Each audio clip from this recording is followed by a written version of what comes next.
Imagine a world without religion. No towering cathedrals, no hushed prayers, no comforting rituals. A world where the sacred spaces that once stood as pillars of community and tradition are now empty and abandoned, their echoes of faith silenced. This was the stark reality of Albania in 1967, a country that had once been rich in religious diversity and tradition. In a move that shocked the world and defied centuries of religious history, this small Balkan nation declared itself the first officially atheist state. The government, under the iron fist of its leaders, sought to eradicate all forms of religious expression. Religion, in all its forms, was declared the enemy. Propaganda campaigns were launched to vilify religious practices, and public rallies were held to denounce the influence of faith on society. Places of worship were shuttered, their doors locked, and their congregations dispersed. The once vibrant centers of spiritual life became ghostly reminders of a forbidden past. Symbols of faith were destroyed, from the grandest cathedrals to the smallest shrines. Statues were smashed, altars dismantled, and religious texts burned in a fervent attempt to erase the spiritual heritage of the nation. And yet, despite the oppressive regime, those who clung to their beliefs did so in the shadows, fearful of the consequences. Secret gatherings were held in homes, and prayers were whispered in the dark, a testament to the resilience of faith. How did a nation, steeped in centuries of religious tradition, arrive at this point?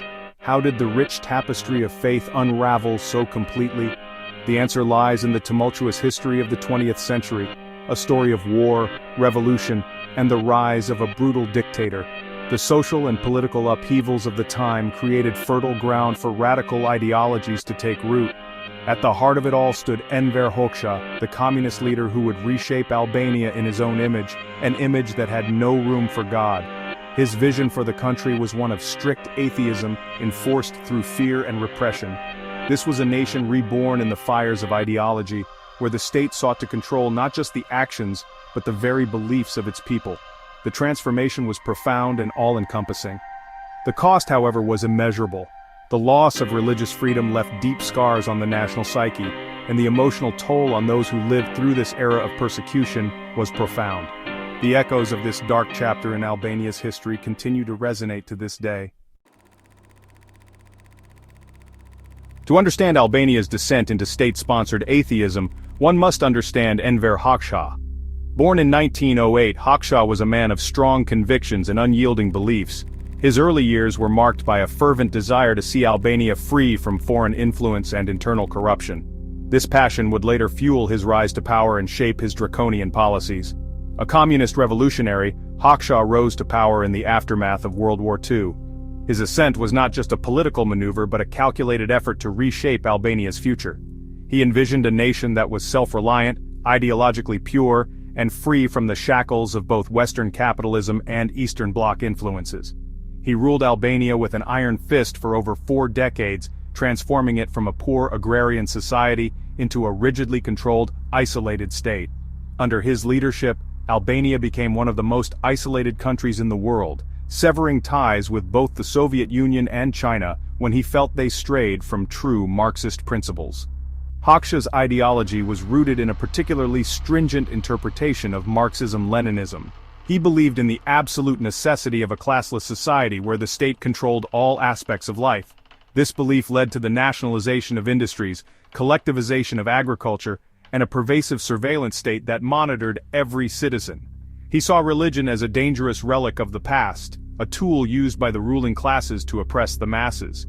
In Hoxha's view, religion was incompatible with the communist ideology he sought to instill. He believed that religious institutions held too much power and influence over the people, which needed to be dismantled for his vision to succeed.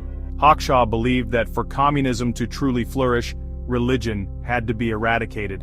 This led to a series of aggressive policies aimed at eliminating religious practices and institutions. Churches, mosques, and other places of worship were closed, repurposed, or destroyed. Religious leaders were persecuted and religious practices were banned. He viewed faith as a competitor for the hearts and minds of the Albanian people, a dangerous distraction from his vision of a socialist utopia. To Hoxha, the loyalty of the people had to be directed solely towards the state and its communist ideals. Any form of religious devotion was seen as a threat to this absolute loyalty. In Hoxha's Albania, atheism wasn't just a personal belief, it was the law. The state actively promoted atheism through education and propaganda, portraying it as a modern, progressive stance. Religious texts were banned and children were taught to reject religious beliefs from a young age. To deviate from this was not merely an act of defiance but treason against the state. Those who were caught practicing religion faced severe punishment, including imprisonment, torture, and public shaming. The secret police were vigilant, ensuring that any form of religious expression was swiftly and harshly dealt with. This was the ideological breeding ground for the persecution to come. Hoxha's relentless campaign against religion left a lasting impact on Albania, creating a society where fear and suspicion were pervasive. The scars of this era are still felt today, as the country continues to grapple with the legacy of Hoxha's rule. Hoxha's assault on religion didn't begin overnight.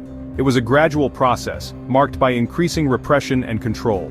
One of his first acts was to bring all religious institutions under state control.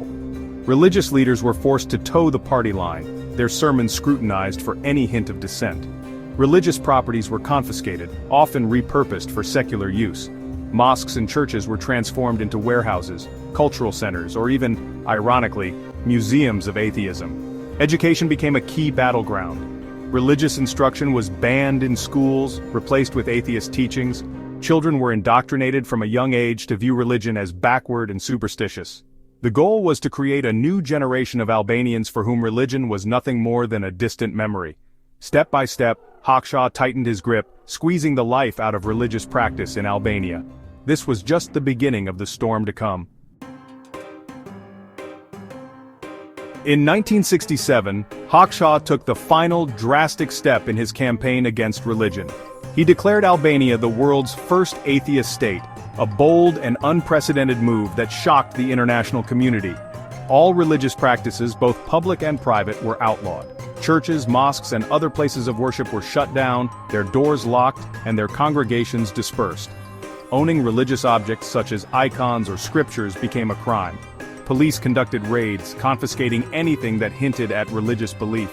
Parents caught teaching their children about faith faced imprisonment or worse.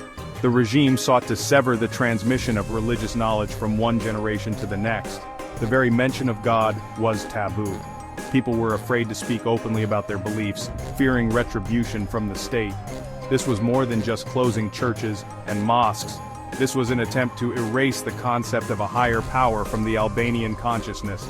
Religious symbols were removed, and places of worship were left to decay. To enforce this draconian decree, Hoxha unleashed a wave of terror. The secret police were given free rein to root out any form of religious expression. Religious leaders who refused to renounce their faith were arrested, tortured, or executed. The regime showed no mercy to those who defied its edicts. Places of worship were desecrated or destroyed. The regime's goal was to eliminate any physical reminder of Albania's religious past.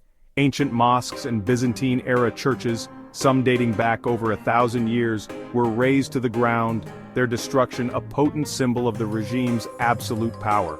These acts of cultural vandalism were meant to break the spirit of the Albanian people. The cultural and spiritual heritage of centuries was erased in a matter of years. The loss was immeasurable, leaving a void in the nation's identity that would take generations to heal.